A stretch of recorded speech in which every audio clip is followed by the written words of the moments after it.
Welcome back to A Faster Me. We're out here at the Verne stage races, stage 2. Unfortunately, stage 1 was canceled, so a little bit disappointing start to my first 3-day stage race. But yeah, we're off. This is the women's 3-4. It is a tough course. People flew in from all over. A lot of really strong racers out here. Felt a little comforting just knowing the course. I was excited. The cancellation of the time trial actually took a lot of nerves out of me, so we previewed the course the day before. I was just gonna, plan on sticking with the group just as long as I possibly could.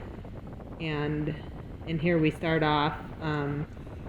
The official made an announcement to have a neutral start till we got to the right side of the road, and we start out, we're actually going a pretty chill pace. I was hoping the whole first lap would be a chill pace like this.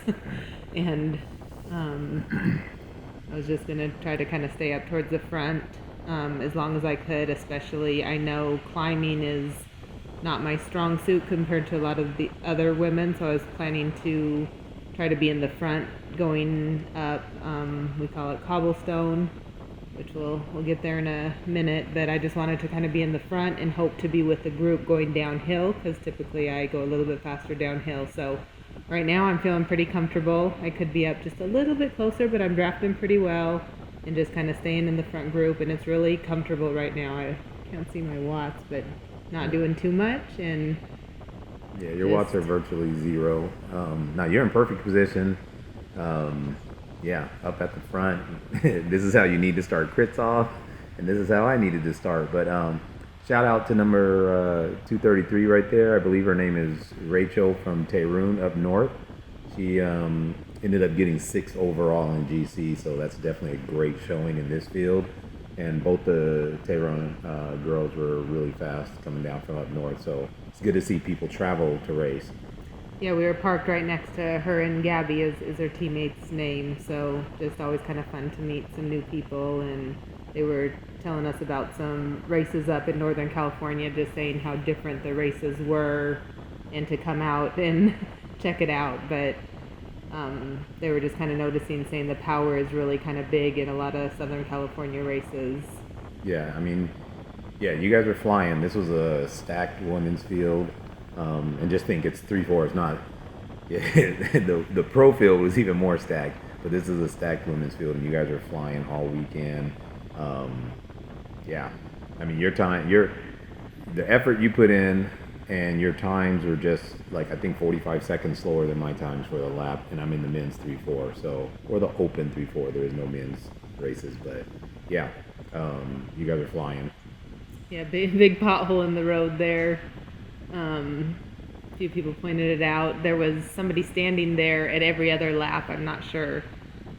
Somebody standing almost on the pothole to kind of prevent people from hitting it. I'm not sure if it was that way in your race or the other races, but yeah, I mean it was just basically they painted orange around it, and I believe there was someone standing there when we came through. I can't remember, but being familiar with the course is a plus. And it's crazy. This is like a very beat up road, and for some reason we don't mind it. I think maybe just because it's so, has such a big tradition of doing the San Dimas stage races here, and now they've converted to the Laverne stage races, and it's just been a big tradition with a lot of big names that have raced and come through and raced this course in the past. Yeah, it was exciting. I mean, I was really looking forward to 3 days, but I was looking forward to this race. This is my longest race I've done. I've done the UCLA road race, and that was I think 20, maybe 24 miles, and this is going to be 35. We're going to do 5 laps around the 7 mile course, and just I'm feeling really good. I'm hoping the whole lap just stays like this, and I was hoping everyone got a feel for the course the first lap. I should have known better. Yeah, well, I mean, you guys are going pretty good, though. I mean, you were just using 100 watts a minute ago, and you're under 200 right now. So, yeah, it's still kind of chill. It's just smart. Some people are going to attack at one of the best places to attack, and Yeah, then it was on since then. It was on from that point on. So And I'm real comfortable here. Melissa's in front of me. I end up working with her. She's on a team, bike coach women's racing team. They put on some bike clinics, and so any women or anybody interested, they do a lot to support the sport. But yeah, I've been on her wheel. I'm pretty comfortable, so I was feeling real good right here. yeah, it's a great spot to be. In a little bit, you guys are going to make the right-hand turn, and that section of the road is called cobblestone. It's not actually any cobblestones; it's just broken asphalt. But it's broken asphalt all the way for half a mile, basically, and it gives you that cobblestone feel. So doesn't look too tough, and the camera won't do it justice because of the stabilization. It doesn't shake. But this is an incredibly bumpy ride here, and it takes a lot of power because your tires are not always connected. It's skipping every rotation of the crank, so it takes a lot of power to get up this hill, even though the grade is not that steep. And I can see I'm doing about a threshold effort, and a few people are starting to come by, and I'm working hard but not dying yet, but still pretty decent effort, but still holding steady. I'm still in good position right now. Yeah, and this is not the steep part of the course yet, so this is one of the other than Heckler's Hill, where it's the steepest climb. This is one of the steeper parts of the course where it's going to hit 8% at its peak, and then it goes into the fastest part of the course where you're going to be over 40 miles per hour without even trying. Just tucking, you'll go over 40. Yeah, so a few more people starting to come by, and I'm just anticipating what's possibly going to come, and I see my effort is increasing. I'm hitting 300 watts, and people are still coming by. I'm still feeling pretty comfortable right now. There's Tina from Lagrange, really strong rider. Yeah, it's crazy. When you're not a climber, it's crazy to see that your power's going up, but your position's going back. You put in a harder effort to go backwards in the peloton. Yeah, I'm just trying to stay connected here, because if I can just make it to the downhill, I feel pretty confident. And again, I think we've talked about this before, but it's all who you compare to, because sometimes riding with larger men, I feel like I'm a decent climber, and then it's just not the case with so many of these strong women. And not everybody smaller than me. There's still just some really strong women who crush me on the hills too. But yeah, I'm doing a VO2 effort here above threshold, and now they just start to attack which is smart, because if you hit that downhill first, there's a big gap, and there they go, and I'm suffering. Yeah, you had to. Yeah, it's hard because you're up. You got to attack right there, and that's just I don't know. Sometimes you get lulled in when you're on the front. Sometimes you get lulled into your pace, your cadence, and reaction times are a little slow.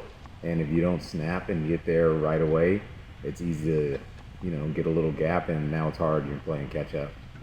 And I still wasn't feeling like I was disconnected, because I don't have that big a gap. But you'll see soon, they are just gone. And, then... Yeah, it was perfect strategy to attack right there. It was about, 30, 40 yards left in the climb. Attack, hit the downhill first, and the gap opens up really big. Yeah, so here there's Summer in front of me, and I have a little more weight than she does, so come by her.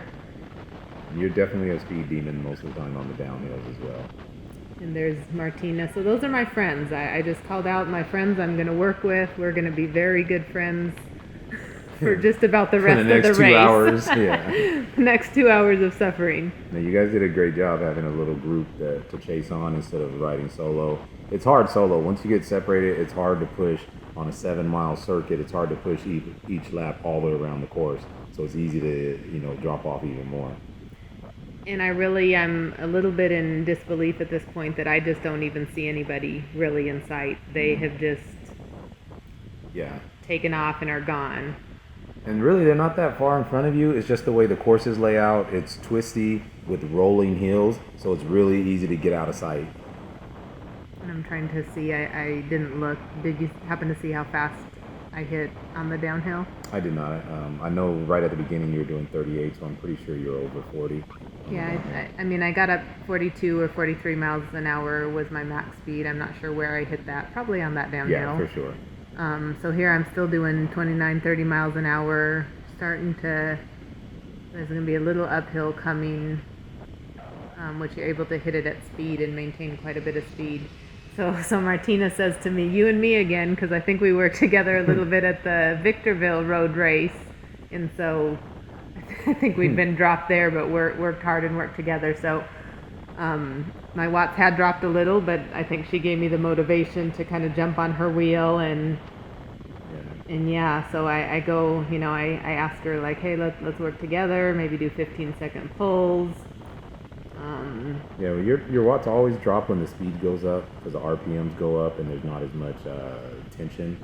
So yeah, you always drop watts a little bit when the speed increases, and then the watts will come back once you're going on this uphill right here. This is a brutal little kicker here too. It's kind of short, it sneaks up on you, but it still hits 6, 7, 8%. And yeah, it takes a lot out of your legs because you thought you just got a little relief, and it takes a lot out of your legs leading before the right-hand turn leading down to Heckler's Hill. And here, yeah, I see my watts are pretty high. Mm-hmm. I almost can't even get up to take my pull. Yeah. Martino is a really strong climber, and we're you're just trying to in way develop too. our strategy. Yeah, you're in way too big of a gear. Look, your cadence is down in the 40s. That should really never happen. Just waited too long to shift, and you got to keep your legs moving. I think honestly you could have had a little bit better efficiency on the climbs just because of shifting, just because of using your cadence better. Quite possible, or maybe probable. And yeah, I think I can't multitask very well, so sometimes I'm thinking about talking and I'm not thinking about shifting. So here, this part is a little bit downhill, so I get connected again, and we're gonna start to work together. Yeah, this is tough too to accelerate on this part. I mean, your legs are screaming right now, your lungs are screaming, and it's hard to get your momentum back up here, but you can roll through here close to 30 miles per hour, and you guys are flying. I mean, I'm telling you, that front group is really moving, and kudos to those girls, especially some of our local riders. That just hanging with that front group at the pace that people are going. I mean, I'm impressed by a lot of the effort and the speed that you guys are moving at. Yeah, and that's something. A few of the pulls, Martina came by pretty hard, and I had to do a pretty hard effort to catch, which taxes you a little bit. Once you catch back up, you can get it, but that's the thing about working together is you just want to try to maintain the pace as much as possible, be as smooth. So I think those of us working together, we really learned a lot this weekend. We haven't had the opportunity in too many races to work together, and it was just, I know, talking to each of the women afterwards, we all really enjoyed it, and it made a very difficult course actually a lot of fun. So yeah, and I don't know if she's coming through too hard or if you're stopping your cadence. I mean, stopping pedaling too soon when you're done. You have to keep pedaling so you will not have to spike so much to get back on the wheel. When your pull is over, you don't stop pedaling. You keep pedaling. That's in any pace line. Doesn't matter if it's 2 of you or 10 of you. When your pull is over, you don't immediately stop pedaling. You keep pedaling and you slowly descend, not descend, but work your way to the tail end of the pace line. If you completely coast, they're going to go by you fast, and then you're going to have to spike power to get back on the wheel again. yeah, we were working on our organization, I think, throughout the whole time of kind of if we would Well, just here, you got to swing left. This turn is very tight, and if you guys take it like you're doing, you either have to slow down too much or you run the risk of falling. That's too steep of a lean angle. You got to kind of swing to the left and hold your momentum through that turn. Yeah, so here going into Heckler's Hill, you want to get as much speed as you can right here to hit this hill, and it is a beast. The first section I think is about 20%, but it doesn't feel as bad because it's short, so a lot of times you can maintain momentum, but honestly, I don't know if I just haven't had enough practice but I just felt like I could never quite get it right. I was trying different things. My cadences dropped way low. I needed to shift way sooner. Yeah. Here I am barely pedaling. Yeah. So yeah, you just basically burnt your legs in those first couple. You gotta shift, shift, shift, and keep your cadence somewhat high to keep your momentum. And when you go down to a cadence that slow, which your cadence is back up now. I don't know if you went to the small ring or not. Yes, I did on this flat part because I knew what was coming and I cannot be in anything but I think granny on this steep part. Oh. I hate to say it. Yeah. Wish it were different. Yeah, you just gotta keep it spinning on the beginning so you don't slow momentum so much. And I don't know if I'm being honest with myself, but I felt like this was about what I could do up this hill, and it just was at a crawl. I mean, what is my miles per hour? 6 miles per hour. Yeah, that's about what I could do. And Martina is just pulling away from me. Yeah, you know it's funny too. So we used to come to this race years ago before COVID hit, and all of this side right here used to be pretty packed with people. We got to get cycling back on the map and start getting better participation instead of just racers coming out to race. We got to start getting family members and the community out. This whole area used to be packed. It used to be a madhouse. Now it was a little bit different of a race because it used to be one of the tune-up races for Tour de California. It used to be San Dimas stage races, but it was the same circuits, and the Redlands stage races. Those were tune-ups for Tour de California for the World Tour riders to come through, and all of this used to be just crowded with people.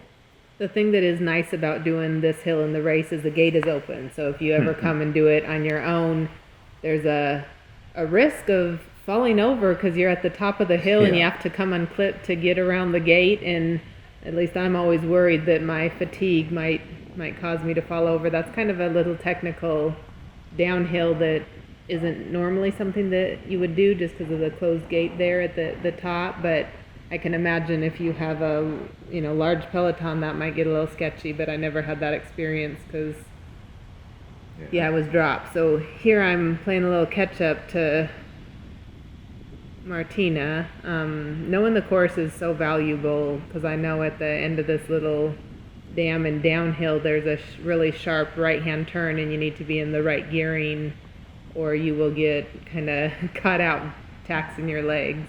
Yeah, it's something that's a little frustrating. You saw a truck coming the opposite direction there. You saw a couple pedestrians walking their dog. We know it's a large area and hard to secure, but yeah, there was a lot of, community traffic on the course that created some sketchy situations here and there. And so I think here I'm able to catch back up. She's looking back and we're back to our working together agreement. Yeah, it looks like she was a little lonely, and she was like, "Yeah, let me wait a second." Yes. It's hard pushing that wind by yourself. Yeah, but no, it's the right thing to do. When you're off the back like this, you want to work in the group. Going solo is just extremely tough, and unfortunately, when you go solo, sometimes you're using so much effort. By the time you do catch up to a group or a group comes by, you often won't have enough energy to stay with them. So it's always better. Sometimes even when you're out in front of someone, sometimes it's better to slow down, let that person catch you, and then work with them.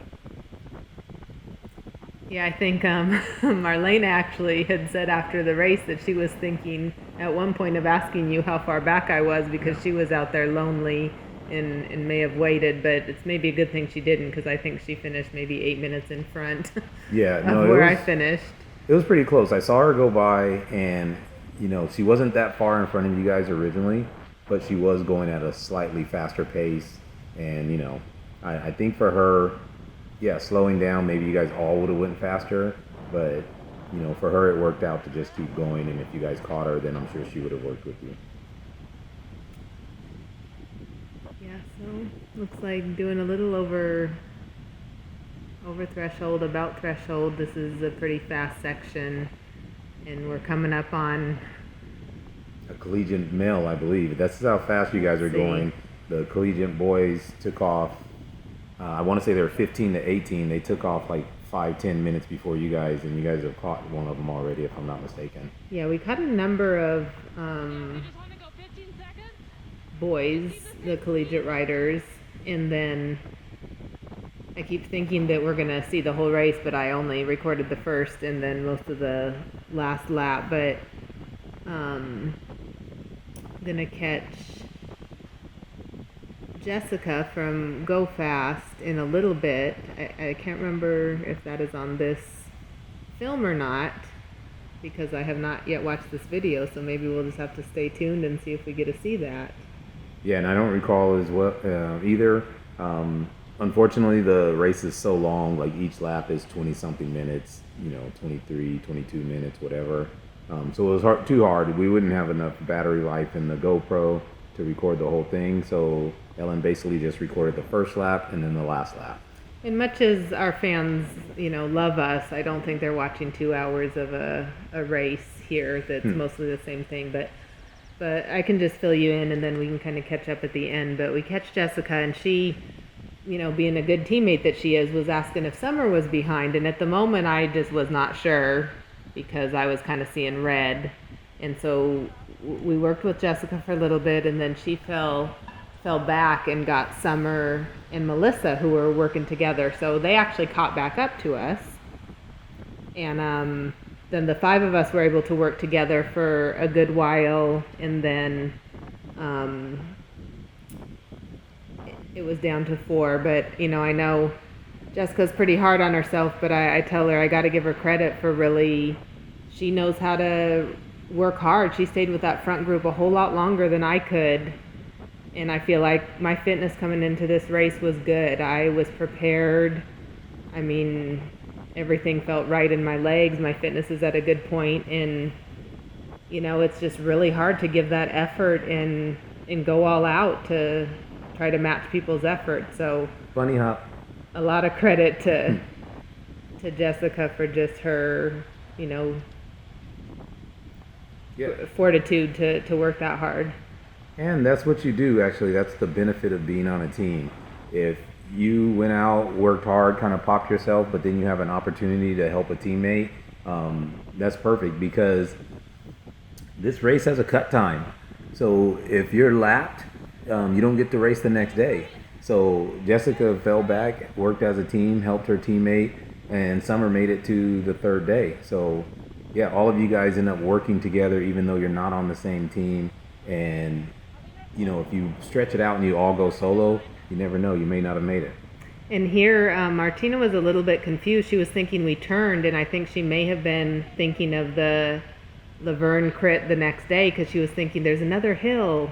And I was like, no, the finish line is here. So, and then there's a little confusion here. I was like, no, stay left of the cones. There's a finish line coming up. So yeah, we were able to make it work. And yeah, they had a little alley here to the right for the pilots because we're next to an airport, and the airport staff still had to get in. So yeah, you can go right or left of the fence, and when you're struggling and you see things from a distance, you don't really know what's going on up the road. So here's the final lap going up cobblestone. Oh, good. So here we are. You get to see us all, or most of us, working together. And after all the laps, I was starting to see people's strengths, my weaknesses.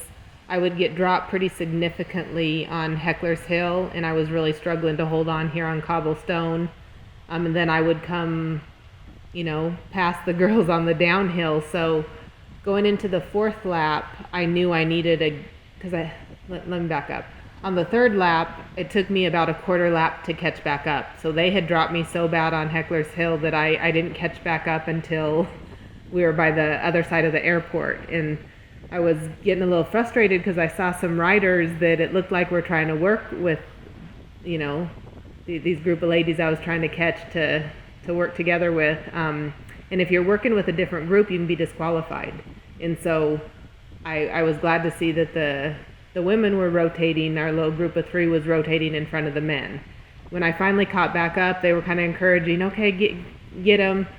And then I think going up cobblestone, one of them was on my wheel, and I told him, hey, be careful, you can be disqualified. And he let me know, oh, I'm just out riding. Yeah. and I was like, okay.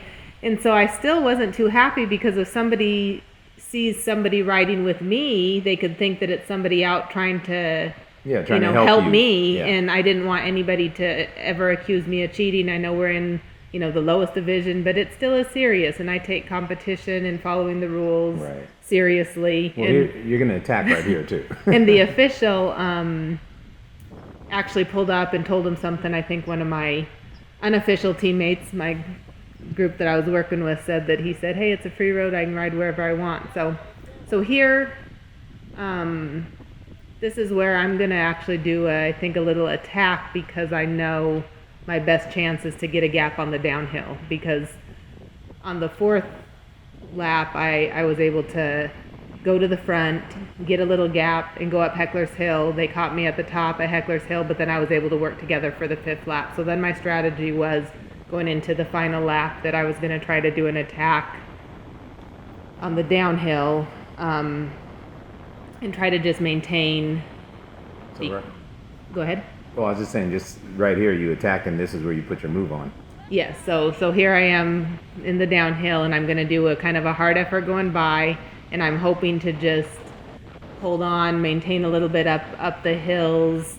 They're going to have to work pretty hard to catch me, because downhill has been the area of my strength, as evidenced by the last 4 laps. And so yeah, we'll just get to see what happens. Yeah, no, this is a good job, good attack. But again, here, shift. Start shifting, keep your momentum. Look how fast your cadence is slowing down. And when your cadence slows down, your momentum slows down. Yeah, you got to shift earlier. You could have kept your momentum and just rolled right over this hill. I don't think your cadence should have dropped lower than 80. You were well above 100 at one point, and now you got a cadence of 60. And I'm doing 300 watts. Yeah, exactly. And you could have been doing less watts with a faster cadence and held your momentum coming over. And I think, luckily, only one person catches you, if I'm not mistaken. Yeah, Martina does come flying by me at the guard shack hill, I think, and my legs were pretty taxed. I mean, this race, I think I was really happy with the results, even though, the 4 of us are battling for just about the last position. But we worked so hard, worked together. I didn't really have anything left to give with, I tried to use some tactics. My legs were taxed, so I was happy with my performance and just having some fun working with people, gaining experience. And this is probably, the favorite race that I've done. UCLA road race was my favorite, but now I think this one has taken the cake. Yeah, it's hard. I mean, it was a very hard day. The heat's up a little bit too. Luckily, you went in the morning. But honestly, for this type of an aerobic effort, there's also pretty bad air quality. I don't know exactly where the fire is, but they get water from the lake right here at the park. And LA County Fire was filling up helicopters and sending them over the mountain. So the air quality was pretty bad too, and the skies are brown. You can't really see it on the camera. You can tell a little bit of a haze when you see the clouds, but it was a very tough aerobic effort. And my throat was hurting after the race, and as I went to sleep, my throat was hurting. I could tell I'd done a hard effort, and air quality probably was not the greatest. Yeah, exactly. So here we go. This is the guard shack area here. I know you're taxed now because you put on an attack, so now you're caught. You can see in the shadow there. And there Martina goes, and I'm pretty toasted. I can't even jump on her wheel. My legs are hurting, but I'm still trying. So, and she has the same mindset. I'm sure she knows that she's got me on every climb, so she's trying to get that gap too. Yeah, you guys are giving it your all right now. You can see she put in a little attack. She was standing, trying to keep the momentum, and that's what you do. But you made it a 2-person race now. Unfortunately, that's why they call it frenemies.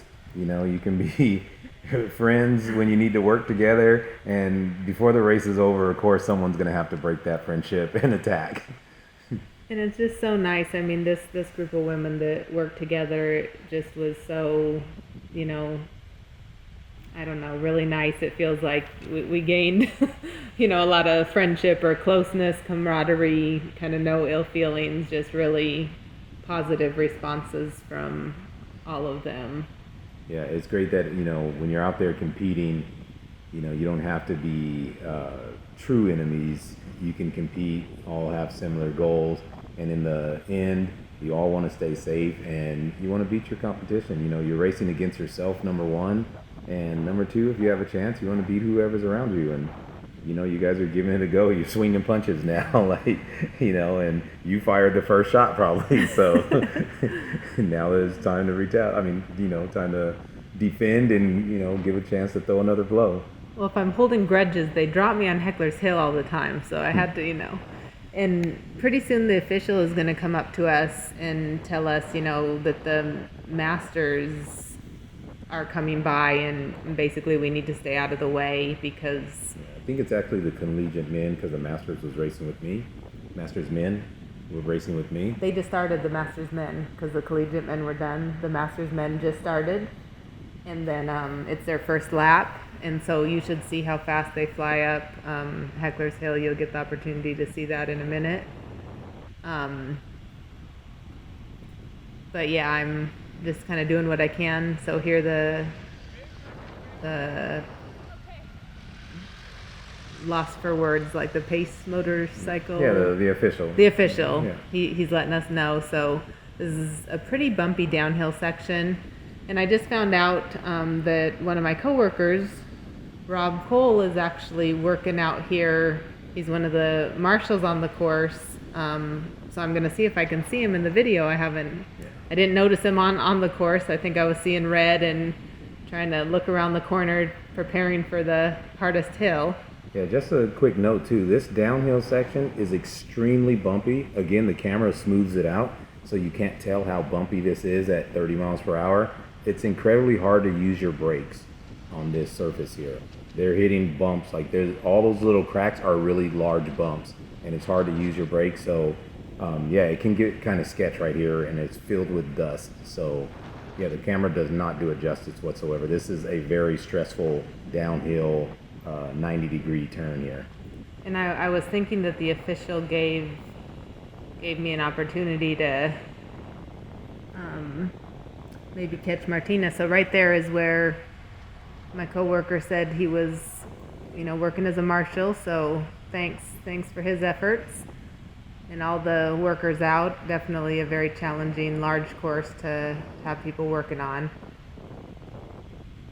So here's Heckler Hill again. See if you keep that cadence high. You're up to 126 and down to about 40. No, I'm just kidding.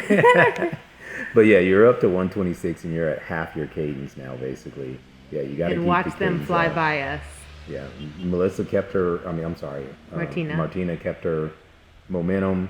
She kept a little bit higher cadence, and she's 20 yards ahead.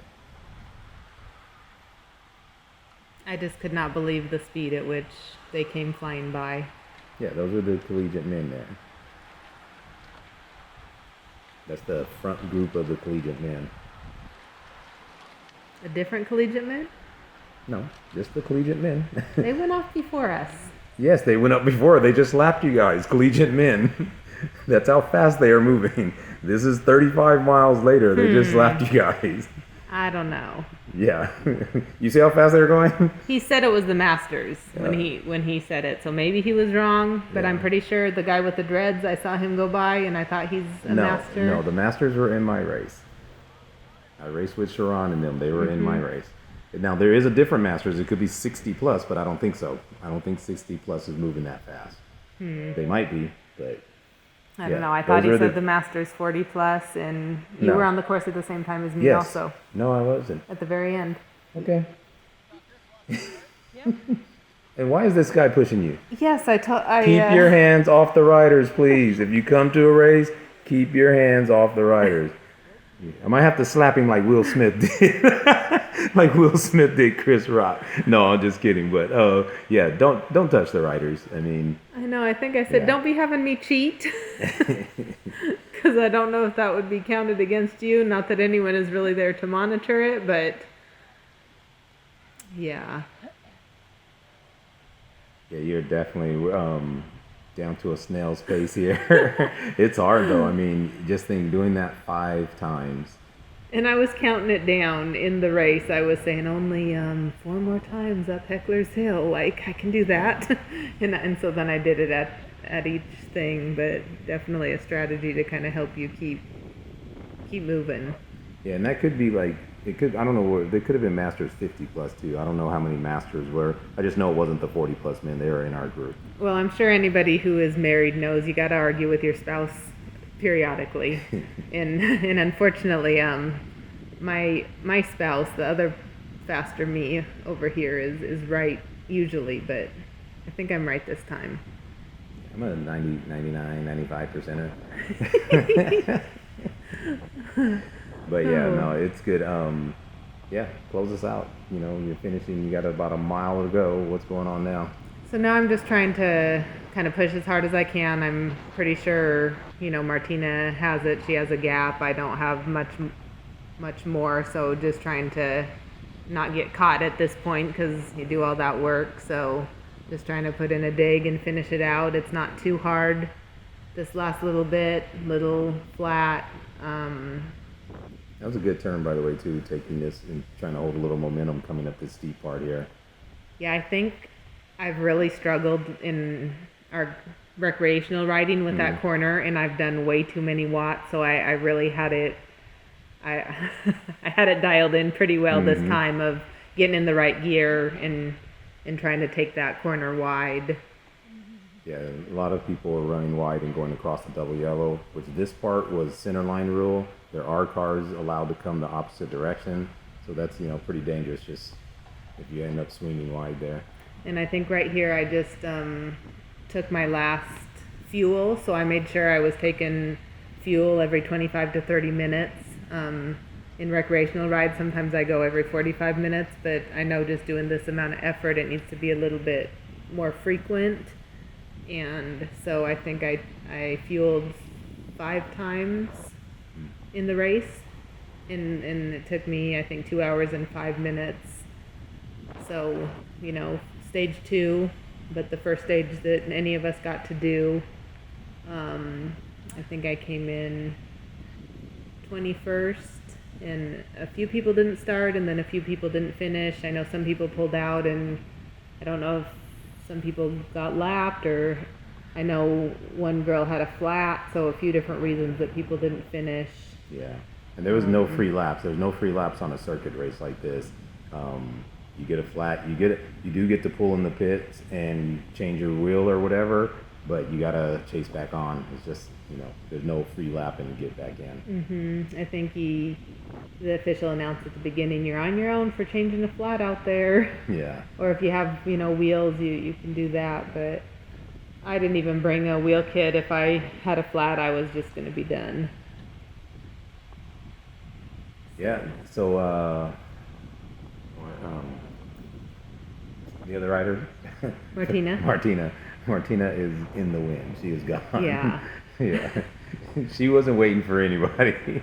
She was about dropping all of us. I mean, she was dropping us on the hills. She was putting in really hard effort. She said she loves climbing, but congratulations to her. This is a really strong effort because we were all working really hard out here.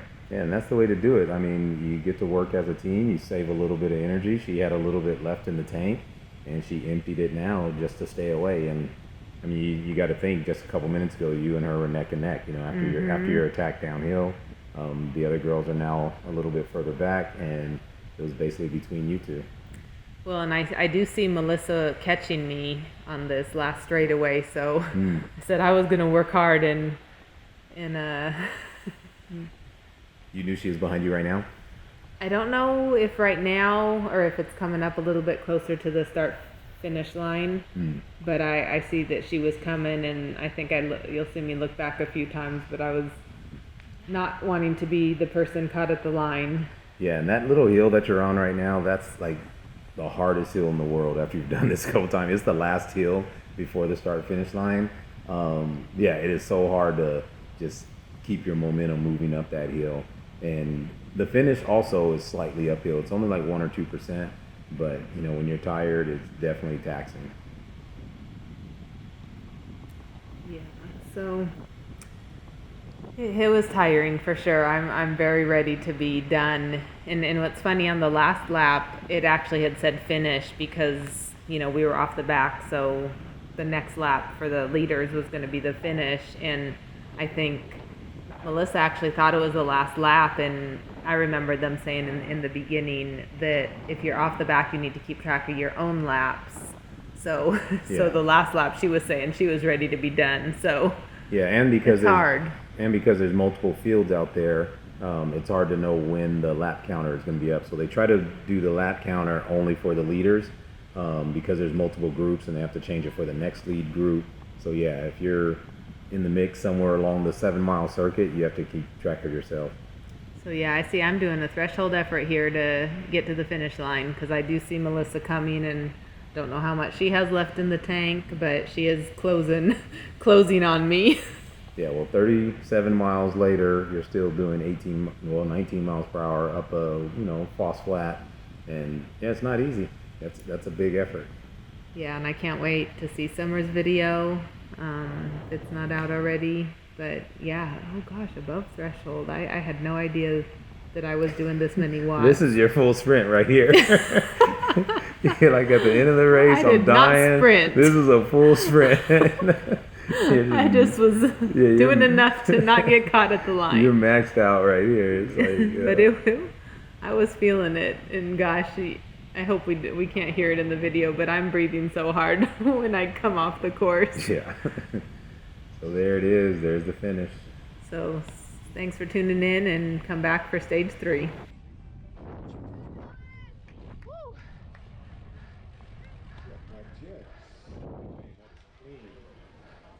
Thank you so much. Remember, everybody today, we got